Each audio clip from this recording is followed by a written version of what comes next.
Hello, you're listening to From McClay to Zalma. I'm your host, Karen Miller.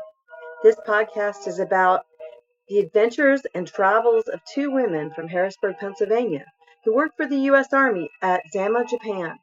Their stories are told through hundreds of letters written home. Welcome to episode 5 of From McClay to Zama. The plan for this episode was to give biographical information on Aunt Bern and Peg, but I have two things I need to clear up from episode 4 first. I misread the name of the dance that Peg mentioned while they were on the ship.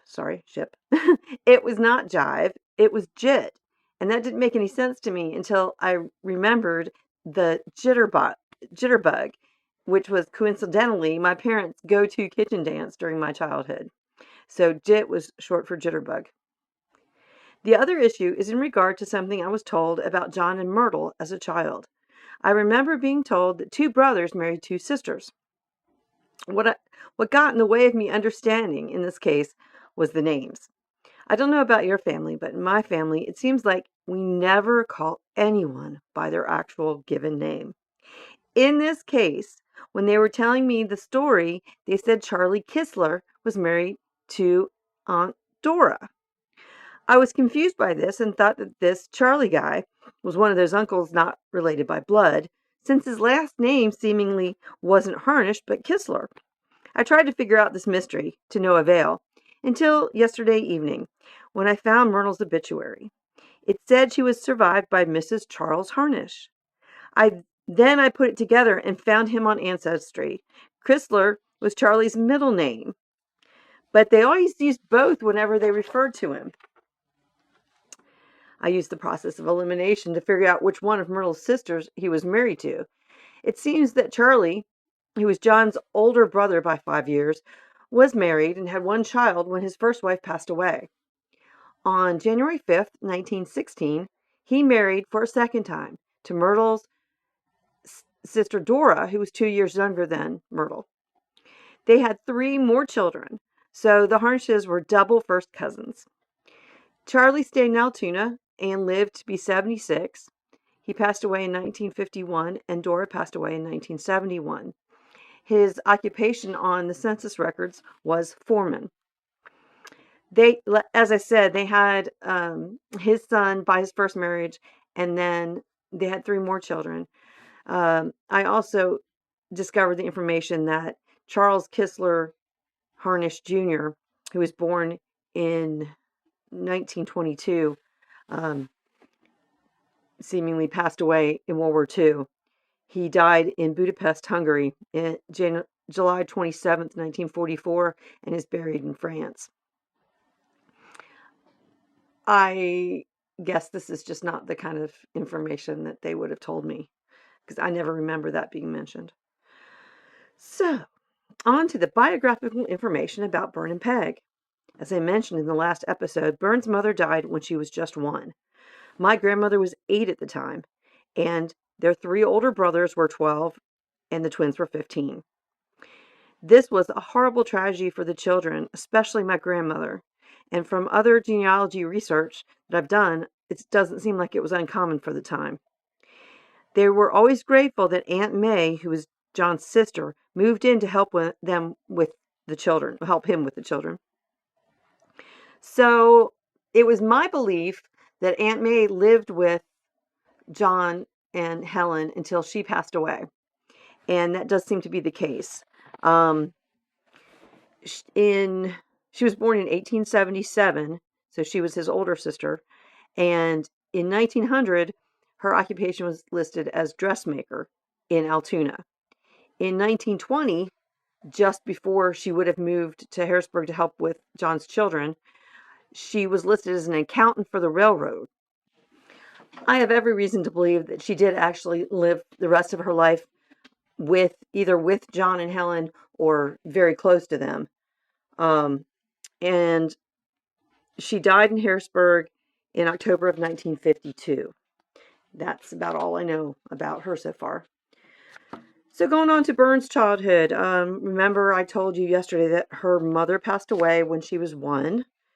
I I know that she loved to read, that she attended church, and she spent summers in Altoona with her mother's family. As I mentioned before, the Harnish home was filled with books and discussions about political and societal topics of the day. Bern got me hooked on Agatha Christie books at a young age. Later, I read her old Harlequin romances. Bern was never afraid to try new things. I remember that after I was an adult, she took cooking lessons and began working with hand weights and walking for exercise. Well, that's not uncommon today. I believe it was rare then. I was told by my mother that she attended a deaconess program and that she was like a Lutheran nun. So I explored that a little bit and found out that the first deaconesses in the Lutheran Church began in 1836 in Germany, but by the 1900s, they were working particularly in Pennsylvania, as nurses in hospitals. And it said the deaconesses pretty much functioned in much the same way as did various orders of Roman Catholic sisters who administered and nursed in various hospitals. When the Evangelical Lutheran Church of America was formed by the joining of various synods, the communities of Baltimore, Philadelphia, and Omaha combined and formed the ELCA, and they maintained the office of deaconess as it had stood before. Today, deaconesses continue to work as nurses, administrators, teachers, counselors, spiritual directors, and a host of other ministries within the church, although not a lot of people know about it. It is my belief from what I've read that that Bern trained as a deaconess before they moved to Japan. I also know that she was always active in her church, first at Augsburg Lutheran, and then later, when the family moved from Maclay Street to out kind of in the suburbs, she attended St. Mark's Evangelical Lutheran Church, and that was the church I attended with Bern and Peg and my great-grandmother as a child. During my childhood and up to her retirement, Bern always worked at the New Cumberland Army Depot in what I assume was a clerical position. She seldom talked about her work and seemed to enjoy other parts of her life more, like art, travel, and reading. She would often accompany my grandparents on their fall trips to New England, and I remember that one of her favorite trips involved the Skyline Drive in the Shenandoah National Park. She thought it was the most beautiful place she'd ever seen. After that trip, she sent me a rock and mineral book, a small collection of rocks glued inside a little box and identified, and a cute little magnifier in a small leather case. That gift, in particular, fueled my love of science. The trio, my grandparents and Bern, also went to visit their youngest brother and his family in California for a wonderful trip that involved my grandmother, who couldn't drive, crashing a golf cart at Pebble Beach. For both my aunts, their time in Japan clearly had a huge impact on them. They considered the things that they bought there and the memories of that time to be treasures. I'd like to talk for a minute about cultural appropriation. There is certainly a big possibility that some of the younger members of our family think that what Bern and Peg did was cultural appropriation. Their inclusion of the Japanese language in these letters, their wearing of traditional clothing, and some of their cultural references could be considered appropriation. We used chopsticks for Asian meals during my childhood for as long as I can remember. Many of the children of my generation, and even my older children, were taught basic Japanese. On the other hand, I feel like it was done from a place of respect for the culture. As a photographer, Peg found Japan to be inspiring. Her climb at Mount Fuji is another example. I'm sure it was a daunting task. I just look at her photography and I can see curiosity and compassion for the people of Japan, and for the most part, a desire to understand them more fully. I also see an evolution in their respect for the people of Japan in these letters.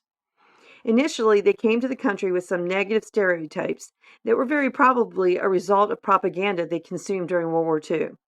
It's important to also note that their youngest brother served in the Pacific during the war as a medic. I don't know any specifics, but I was told that he witnessed the horror of war. My grandfather on my father's side was shot at the back at Iwo Jima. These events of the war were known and absorbed by all living at the time.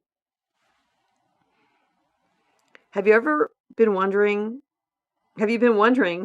why these two young women embarked on this adventure? I always wondered. Now it seems like it would have been just as simple to just ask, but I didn't. My mom implied that it was to give Peg a chance to get away for a while, to recover from a painful divorce. After reading the letters, it doesn't take long to realize that my Aunt Peg was a pretty blunt person. I'm fairly sure that's where I get it from. She could be discreet with secrets, but also blunt as heck a lot of the time. I remember that as a child, I got the notion that I was adopted. I found her alone in the basement folding laundry and got the nerve to blurt out, "Am I adopted?" when I was about 12. She was the one to ask because she was the adult that I trusted the most. She didn't laugh at me, but she did ask why I had that idea. I pointed out that there were tons of pictures of my older brother and very few of me as a baby. I also was feeling the sting of not looking like any of the women on my mom's side of the family. When I told her that, she asked me if I thought I looked like my dad's mom. I said yes. She also assured me she held me just after I was born. Problem solved. I guess I always knew that Peg had been married at one point, and eventually I got to see her wedding picture. I don't know the details of why the marriage didn't last. I do know that Jim was a very handsome man and that her feelings for him continued throughout her life to some degree. I was 7 or 8 when he died, and I remember her being upset about that. The 1950 census shows that Jim and Peg were married and living in Harrisburg at that point. She was a 22-year-old secretary at Harrisburg Hospital, and he was a 24-year-old sheet metal worker. They had gotten married on the 17th of April, 1949. By June 1953, Peg and her sister were heading to Japan, and the contents of her home, were in storage. Peg talked about her work a lot more than Bern during my childhood. She described being the executive secretary for Harrisburg Hospital as a lot of gatekeeping and managing of her boss and his schedule, but she really cared about him. She seemed to enjoy the challenges of the job and the respect and status that it provided. When I was a teenager, Peg started having neurological problems, trouble walking, dropping things. Her one foot would drag. She couldn't walk long distances, and she began to have trouble with her hands. For a person who typed for her whole career and enjoyed being active and gardening, walking and taking trips, it was devastating. What we hoped was nothing turned into a diagnosis of Lou Gehrig's disease, or ALS. For those of you who don't know, it's a devastating neurological diagnosis that for a majority of patients leads to their death within 2 to 5 years. By the time my oldest child was born in the late 1980s, she was wheelchair-bound. But it didn't progress as expected. By the end of her life, her diagnosis had been changed to multiple sclerosis. She had pain, especially in her legs, but her symptoms did not progress drastically. She never walked again. During this process of trying to describe some of the most influential people in my life, I'm constantly shocked at my lack of factual knowledge. How could I have really known so little about folks I love so much? Another note, when they refer to the kids, they are talking about their youngest brother and his wife, who was also their dear friend. Even into all of their old ages, the kids were Mark and Anna Mae. Bets and Emmett are my grandparents. Now, letter 9, July 10th, 1953, from Peg. Korea Courts, Yokohama, Japan. Dear Mother and Daddy, well, we finally made it. For a while, I thought I never would. Velma and I felt so bad sometimes that we were going to jump overboard, but we were afraid someone would rescue us and we'd have to be sick all over again. So we didn't. I just made a survey. A human being can live for almost a week on a diet of saltines and pickles because I just proved that they could. The kids at my meal table got the biggest charge out of my reaching for the pickle dish every meal. But knowing me like you do, I don't think it's so unusual, do you? Anyhow, I had a hamburger tonight and it was delicious. But my stomach must have shrunk because I still don't have the capacity for food that I once did. Tell Pete that. She'll never believe it. I nearly died from excitement when we docked today. An army band was playing, and the wives were so happy when they saw their husbands that I almost bawled. Gee, it was the most thrilling thing I ever saw. Then came the big letdown. We DACs went back into the lounge and were met by civilian personnel representatives. They weren't much help in telling us what to do or where to go, but we finally got through customs and got on a bus to come here. We are temporarily billeted at the above address. We don't get our assignments until sometime next week. Till then, I'm in a room with a girl who's been here for 2 years. I asked her how she liked it, and she said, "You'll get used to it." Encouraging, huh? Bern is about a block away. This is part of Camp Yokohama, I think, and we're in Quonset huts. They aren't too bad, but I hate to go to bed because my mattress looks so uncomfortable. We're on our own until Monday. The Lord only knows what we'll do over the weekend, but we'll soon find out. Tonight we went to a civilian club close by and had supper and walked around a little bit. Then we came home. I just took a shower and now I'm ready for bed. We haven't gotten our mail yet. We won't get it until Monday. I sure hope you wrote me a letter and sent me a picture of us getting on the train. The 2 days we have to wait seem like 2 years. Are Mark and Anna May there? Please give them my love and ask them to write and send pictures. Tell Betts and Emmett and everyone to write and send pictures too. I guess I'm having the usual reaction about being here. Why the blank did I ever leave home? But I'm sure things will look better tomorrow. I miss all of you so much, and I wish I could talk to you in person. My gosh, would your ears ever be bent? But please don't worry about us. We're fine. And someday we'll feel like natives. It's just that everything is so strange right now. We're all wondering about jobs. My roommate said things aren't as good as they have been, but I imagine that in a year's time I'll be able to say that to new people too. Mother, please at your leisure find out how to send us pretzels and cheese crackers so they stay fresh, but don't send them until we tell you. I still can't imagine that I'm really here. This is a crazy place. They drive on the wrong side of the street. But other than the signs, which are printed in both Japanese and American, and the faces of the people, the little bit that we have seen so far looks pretty much like the U.S. But we haven't really even seen anything really yet. Well, I must try the mattress. Did you move my airfoam downstairs yet? Oh, I almost forgot. The weather. It's pretty much like home, sticky and warm. It rained today and was pretty sticky, but there was a nice breeze. Good night. Take good care of yourselves. Right. Make Blondie growl once in a while. Does she still miss us? Lots of love, Peg. Letter number 10. From Bern. Saturday, July 11th, 1953. Dearest folks, gracious me, such a helter-skelter procession of sights and sounds, no smells yet, and impressions that are skittering around in my head. I'll try to sort them out and write them down for you. Peggy has probably already told you much about life on board ship.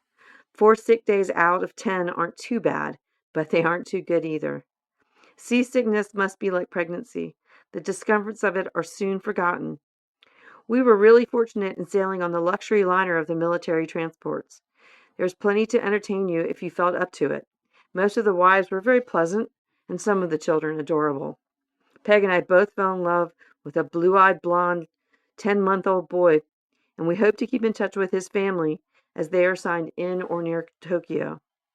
We are temporarily billeted in Quonset huts called Korean Court in Yokohama.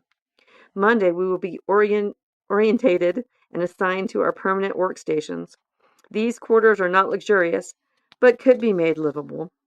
The probable thing which will happen is that we will get sent straight out to Camp Zama, which is all very new and which will be in a few months the permanent headquarters of all Army civilians in this area. Of course, we could go to Tokyo, Sendai, or wherever. We'll let you know later. My roommate in this temporary quarters is Marie. She's from Hollywood, California. She's a very friendly person and has gone out of her way to tell me things and suggest places to visit, etc. Her maid just came in and we managed to have a brief conversation in half English, half Japanese, half sign language. I now know the word for goodbye. This is the way it sounds when you say it. Sayonara. Another word I know is skoshi, which means little. Don't you think I'm smart? We only docked at 4:30 yesterday, and it's now 2:15, and I know 2 Japanese words. Boy. This morning, a girl who has been here almost 2 years took us out to the main Yokohama exchange. It is like a big department store, and although we managed to resist buying much, it was interesting to look at the Japanese figurines, masks, silk goods, silver, and furs. Prices of many things are really ridiculously cheap, although the kids who have been here say everything is going up. Where at home can you get a very satisfactory breakfast for 30 cents and lunch and dinner for 45 cents? Oh, yes, let me tell you about Yokohama traffic. They drive on the left side of the street. They're horn happy to a great degree, and with the shot-like sounds of motorbikes, the clang of streetcars, and every driver using his horn instead of his brakes, it is a bewildering bedlam of noise. Truly, New York City is a quiet place compared to downtown Yokohama. Daddy, here's something for you. What is the time difference between East Coast United States and Japan Standard Time? I'm thoroughly confused. Coming across the U.S., we turned our clocks back 5 times. On board ship, 7 or 8 times. I lost count, along with losing everything else. And then on Sunday night, July 5th, we went to bed and were told when we woke up it would be Tuesday, July 7th. You know that song, I didn't know what time it was? Well, at this point, I don't even know what day it is. How about doing a little research on it for me? Helen, I've often heard you talk about a poem or a story we had all had to read in school called The Ancient Mariner. Remember the bird called the albatross? I always thought that was just belonged in fiction, and lo and behold, we saw quite a few of them on this northern route across the Pacific. They're quite common across the waves, although they appear to be small and insignificant, as they literally walk across the waves, when they rise up to fly, they have a terrific wing spread. This was quite an interesting discovery for me. Hope you all had a real nice visit with the DFs. I've received 3 birthday cards and 1 typed letter from Nancy so far. Where's the rest of our mail? And where's that newspaper picture? Dad's birthday card and Pete's card and note were among those received. Keep writing often. Thanks. That Blondie is getting to be more and more of a character. Give her a big squeeze for me. Lots of love. Bern. The main thing that surprised me in these letters was the uncertainty. In our current times, I think few people would sign up to be civilian employees of the Army and not know where they would be living or what their job would be in advance. There is an undercurrent here that they expected to make a lot of money, at least compared to their U.S. salaries. They occasionally expressed dissatisfaction with salaries and with living conditions and expected raises. Again, it would have been a great thing to know more about if I'd only known to ask. Yokohama is about 20 miles from Zama. Even today, without a car, it is an hour by train. Much shorter in a car. Aunt Pete, when I think it was Peg mentioned Aunt Pete and Peg's appetite. She was a wonderful woman. I remember her from my childhood. She had a beautiful smile, and she was easygoing and had a way with children. I loved her so much. She was super fun to be around and was Helen's 9 years younger sister. I have no idea, although I was originally told why everyone called her Pete. Her name was Blanche Viola Robinson, and she was a nurse. So now you know more about the players. Get ready to experience life in 1950s Japan through the eyes of 2 young women. I really appreciate you sticking through this with me as I learn how to operate all this technology. And if you're interested, show notes will be posted on the FromMcClayToZama.com website with pictures and links for my research. And I hope that you stay with me as we travel along this journey.